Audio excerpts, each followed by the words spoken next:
देवरी विधानसभेचे आमदार आहेत संजय पुराम हे आपल्यासोबत बोलण्यासाठी आहेत. संजय भाऊ, आदिवासी बहुल जिल्हा आपला आहे आणि माजी मंत्री धनंजय मुंडे यांनी बंजारा समाजाला एसटी प्रवर्गातून आरक्षणाची मागणी केली. आपली काय भूमिका आहे?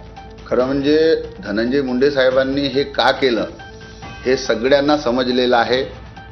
वोट बँकच्या चक्करमध्ये त्यांनी समस्त समाजाला कन्फ्यूज करण्याचं काम केलेलं आहे.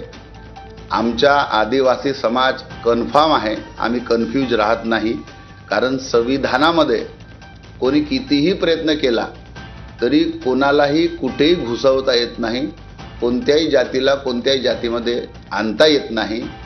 आम्हाला संविधानाने दिलेलं आरक्षण आहे आणि त्याच्यामुळे कोणता आमदार कितीही पत्र देतील तरी त्याचा काही फायदा होणार नाही. आम्हाला आमच्या महाराष्ट्राचे जे मुख्यमंत्री आहेत त्यांच्यावर आमचा पूर्ण विश्वास आहे. महाराष्ट्राचे आम्ही 25ही आमदार आदिवासी समाजाच्या पाठीशी आम्ही खंबीरपणे उभे आहोत.